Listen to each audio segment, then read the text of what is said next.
আসসালামু আলাইকুম, আমি নাইম দক্ষিণ কোরিয়া থেকে সবাইকে স্বাগত জানাচ্ছি আমার ইউটিউব চ্যানেল নাইমিলিতে। যাদের চ্যানেলটা ভালো লাগে, কথাগুলো যৌক্তিক মনে হয়, চ্যানেলটা সাবস্ক্রাইব করে পাশে থেকে বেল আইকনটা ক্লিক করে দিবেন। আর যদি ভালো না লাগে, দেখতে থাকেন, ভালোবাসা হয়ে যাবে ইনশাল্লাহ একদিন। তো আজকে আমি যেই প্রসঙ্গ নিয়ে কথা বলবো বা যাদের সম্পর্কে কথা বলবো, এই জাতি গোষ্ঠী বর্তমানে আমাদের বাংলাদেশের ভিতরে আগামী 5 বছরের মধ্যে সবচেয়ে বেশি থ্রেটমূলক যে একটা জায়গা, সেটা হচ্ছে রোহিঙ্গা। আপনারা জানেন যে রোহিঙ্গারা বর্তমানে বাংলাদেশে প্রায় 10 লক্ষের উপরে রোহিঙ্গাকে আমরা আশ্রয় দিয়ে রেখেছি। প্রতি বছর আমাদের 3,000 কোটি টাকার উপরে তাদের পিছনে থাকা খাওয়া বাবদ খরচ হচ্ছে। আর এর মাত্র 20% টাকা বিদেশি অনুদান সংস্থাগুলো থেকে আসছে, যেটা দিনে দিনে আরও কমে যাচ্ছে। তো এখন এই রোহিঙ্গাদের এতদিন আমরা কেন রাখলাম সেটা আমরা জানি, যে আপনার রাখাইন থেকে যখন তাদেরকে হত্যা করা হয়, তখন আমরা মানবতার খাতিরে বাংলাদেশ আমরা বর্ডার ওপেন করে দিই, এতগুলো মানুষকে আমরা জায়গা দিয়েছি, সেটা আমাদের ভালো মানসিকতা ছিল। তারপরে এদেশের মানুষের দলমত নির্বিশেষে তাদেরকে আমরা সাপোর্ট করে আসছিলাম।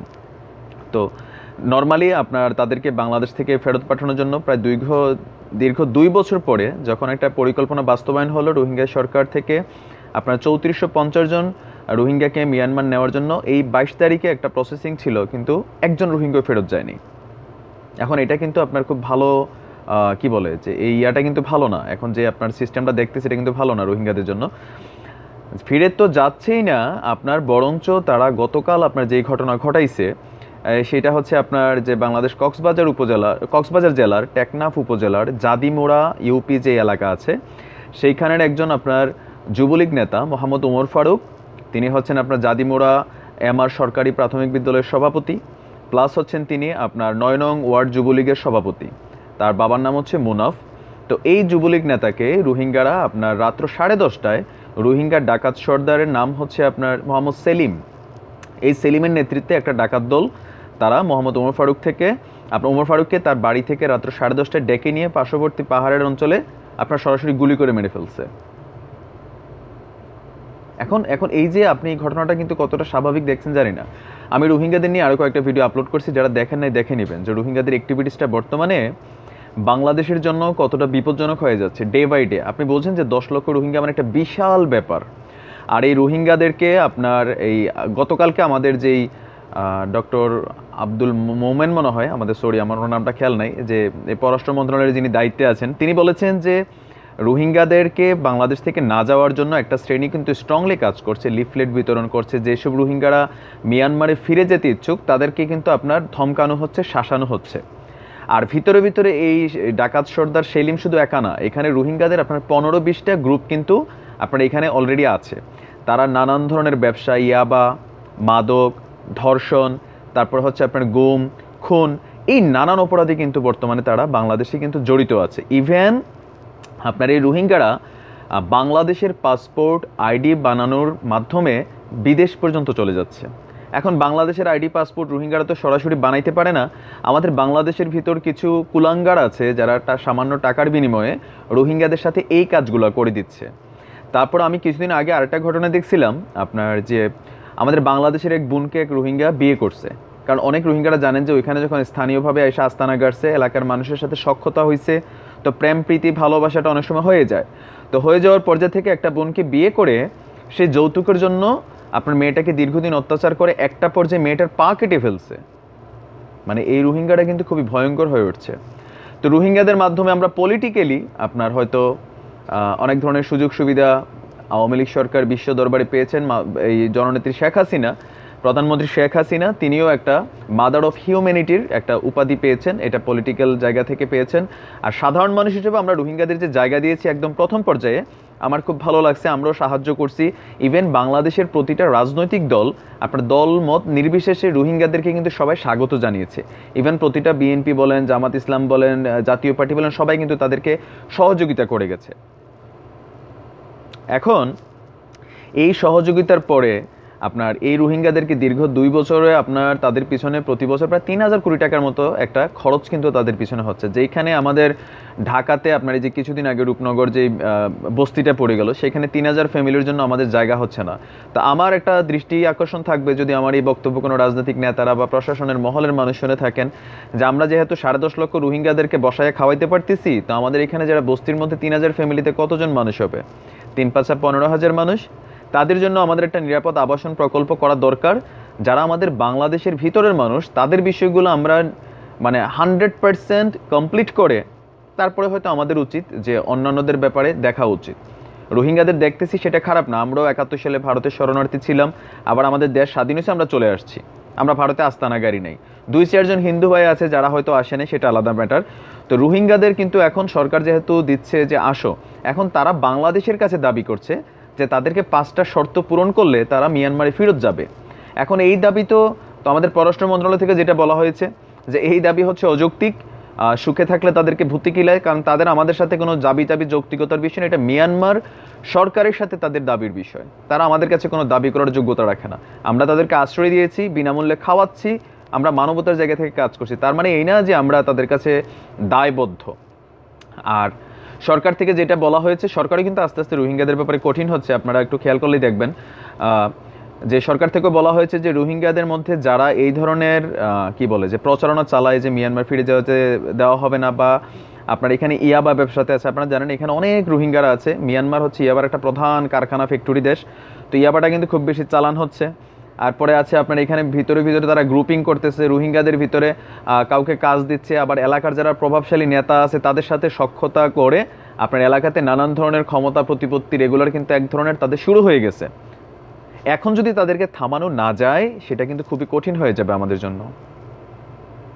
তো আমার এই বক্তব্যটার পিছনে একটাই উদ্দেশ্য, রোহিঙ্গাদেরকে আমরা ভালোবাসি একজন মুসলমান ভাই হিসাবে, বা অমুসলিম অনেক রোহিঙ্গারাও ঢুকেছে, তাদের দেশে বিপদ হয়েছে, আমরা জায়গা দিয়েছি, কিন্তু তারা এখন যে এই ধরনের অ্যাক্টিভিটিসগুলো শুরু করছে কয়েকজন রোহিঙ্গা বা একটা গ্রুপের কারণে সমস্ত রোহিঙ্গাদের প্রতি কিন্তু মানুষ খেপে যাচ্ছে। আর এটা একটা সময় কিন্তু অন্যদিকে মোড় নিবে।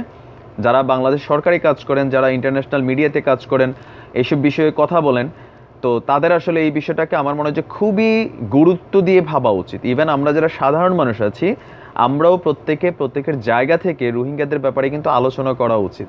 আপনি পলিটিক্যাল থিঙ্কিংয়ের বাইরে গিয়ে রোহিঙ্গাদের ব্যাপারটা আপনার চিন্তা ভাবনার মধ্যে আনা উচিত। কারণ টেকনাফ, উখিয়া, কক্সবাজার, রামু ওইসব এলাকার অনেক মানুষ এখন কাজ পাচ্ছে না। যারা আপনার দিনমজুর ভাইরা আছে তারা কিন্তু অনেকে কাজ পাচ্ছেন এই রোহিঙ্গাদের কারণে, কারণ রোহিঙ্গারা অল্প বেতনে বা স্বল্প শ্রমে কিন্তু কাজ করে দিচ্ছে, যার কারণে এখন বাঙালিদের জন্য ওইখানে অনেকটাই ঝামেলা হয়ে গেছে। আরেকটা বিষয় হচ্ছে যে ওইখানের যারা স্থানীয় আছেন, স্থানীয়দের অনেকে যখন রোহিঙ্গারা আসছে বাড়িঘরগুলো আপনার এমনিতে হয়তো ফ্রি দিছে, পাশের জমিটা পড়েছিল, একটা বাগান ছিল যে এখানে থাকুক, হয়তো 2-4-10 দিন, 1 মাস 2 মাস থাকবে এই ভাইবা। এখন রোহিঙ্গারা ওইখানে এমনভাবে আস্তানা গাড়ছে যে তারা স্থানীয় মানুষের সাথে আপনার কয়েকবার কিন্তু ধাওয়া হয়েছে, ইমাম সাহেবকে একজনকে পিটাইছে, তারপরে যে কি একজন মহিলাকে পানি নিতে বাধা দিছে বলে একটা ঘটনা করে একজন ইমামরে কিন্তু এখানে প্রচুর মারছে রোহিঙ্গারা। ইভেন আপনার একবার ওই যে খাবার বিতরণের সময় লেট হইল কেন এটা নিয়ে তারা দফায় দফায় সঙ্গ করে পুলিশের সাথে পর্যন্ত আপনার পিটাপিটি শুরু করছে, কয়েকজন পুলিশকে তারা আহত করছে।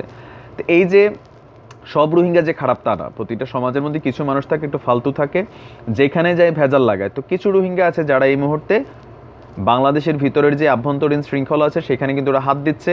ইভেন আপনার যেই NSI বা আমাদের বাংলাদেশ গোয়েন্দা সংস্থার কয়েকটা রিপোর্ট থেকে দেখা গেছে যে পাকিস্তান থেকেও আপনার কয়েকটা জঙ্গি গোষ্ঠী এই রোহিঙ্গাদের মাঝে গোপনে কাজ করছে, ভারতের কিছু আপনার গোষ্ঠী এখানে কাজ করছে, ইভেন মিয়ানমারের সরকারের একটা গোষ্ঠী রোহিঙ্গা সেজে রোহিঙ্গাদের ভিতরে মিয়ানমার যাতে আর ফিরে না যায় সেই ধরনের আতঙ্ক ছড়াচ্ছে। আর বাংলাদেশে যেই রোহিঙ্গারা আছে তাদের মধ্যে একটা গ্রুপিং তৈরি করে এলাকার মানুষ, স্থানীয় মানুষের সাথে আপনার চুরি, ছিনতাই, রাহাজানি, মার্ডার, গুম, খুন, নানান ধরনের কাজ কিন্তু তারা শুরু করে দিছে। এই ব্যাপারগুলো এতটা সহজ না। আমার তো মনে হচ্ছে যে আল্লাহ না করুক 2-1 বছর পরে রোহিঙ্গারা যেভাবে, আপনি জানেন যে রোহিঙ্গারা এখানে গত 2 বছরে প্রায় 5 লক্ষের উপরে বাচ্চা নাকি জন্ম দিচ্ছে, এটা আমি শুনছি, আমি কতটুকু সঠিক জানি না। তাহলে তারা এখানে যে একটা বিশাল কমিউনিটি আপনার ক্রিয়েট করতেছে সেটা কিন্তু আমাদের দেশের আভ্যন্তরীণ ব্যাপারে মানে বিশাল ঝামেলা হয়ে দাঁড়াবে। এখন মিয়ানমারের মধ্যে বা এই রোহিঙ্গারা ঢুকানোর কারো কোনো বিশ্ব মোড়লদের ক্ষমতা নেই, কিন্তু কালকে যদি বাংলাদেশ সরকার সিদ্ধান্ত নেয় যে আমরা রোহিঙ্গাদের বিদায় করবো, আপনি দেখবেন যে কত দেশ ভাই আইসা এখানে বাংলাদেশ সরকারের উপরে চাপ প্রেশার ক্রিয়েট করবে যে না আপনারা কেন বিদায় করবেন, থাকে রাখেন, এই না সে আসবে। এটা আমি এখনই বলে দিচ্ছি, আমরা এগুলো ঘাটলে কিছুটা বুঝি, অনেক আছেন বোঝেন না।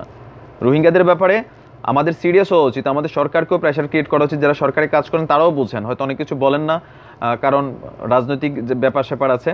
তো তারপরেও আমার মনে হয় তারাও বিষয়গুলো নিয়ে উদ্বিগ্ন, কারণ আমরা এখন বিভিন্ন সময়ে সরকারের বিভিন্ন মন্ত্রীর, এমপির বা যারা প্রশাসনের দায়িত্বশীল আছেন তাদেরও কিন্তু একটু স্ট্রং বা কড়া ভাষা ব্যবহার আমরা দেখছি। তো তো তার মানে হচ্ছে ভিতরে ভিতরে তারাও দুশ্চিন্তায় আছে, অবশ্যই আছে, যেহেতু ক্রেডিট নিয়েছে সরকার অনেকাংশে পলিটিক্যালি, তো সেটা একটা আপনার তাদের উপরে প্রেশার আছে। সাধারণ মানুষ আপনার কখন যে খেপবে রোহিঙ্গাদের ব্যাপারে সেটা সরকারও বোঝে। তো আমার মনে হয় যে আমরা সবাই আমাদের জায়গা থেকে প্রতিবাদ করি, তবে রোহিঙ্গাদের উপর আমরা ব্যক্তিগতভাবে কোনো আক্রোশ, আক্রমণ, অত্যাচার এটা করা উচিত হবে না।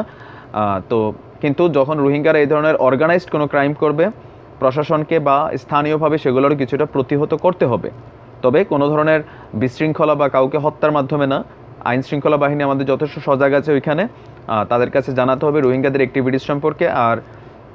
আর কি রোহিঙ্গাদের ব্যাপারে সাবধান হওয়া উচিত, সকলের রোহিঙ্গাদের ব্যাপারে কথা বলা উচিত। আমরা এইসব বিষয়গুলোকে ভাইরাল করা উচিত যে রোহিঙ্গারা সুন্দরভাবে তাদের দেশে ফিরে যাক। আমাদের কাছে তাদের কোনো দাবি নেই, আমরা তো তাদের কোনো দেশের অংশ না। তারা তাদের দেশে যাবে, বেড়াইতে আসছো, মেহমান মানুষ আমরা রাখছি কিছুদিন ভাই, কিন্তু এখানে তুমি যখন আমার ঘরের মানুষকে হত্যা করবা, আমার ঘরের মানুষকে মারবা, আমার জমি সম্পদ লুট করবা, সেটা কিন্তু আমি হতে দিব না, সেটা আমি একদম হতে দিব না। সো আমরা সবাই প্রতিবাদ করব। আমার ওই কথাগুলোতে অনেকে নেগেটিভ পজিটিভ খুঁজবেন, কেউ কেউ রাজনৈতিক দৃষ্টিকোণ থেকে, চাটুকারিতা থেকে, তো তারপরেও আপনাদের জন্য কমেন্ট বক্স উন্মুক্ত। ভালো থাকবেন, সুস্থ থাকবেন, আর যদি ভালো লাগে চ্যানেলটা সাবস্ক্রাইব করে রাখবেন, আর যদি ভালো না লাগে দেখতে থাকেন, দেখতে দেখতে ভালোবাসা করে নেবেন ইনশাআল্লাহ। আসসালামু আলাইকুম রহমতুল্লাহ।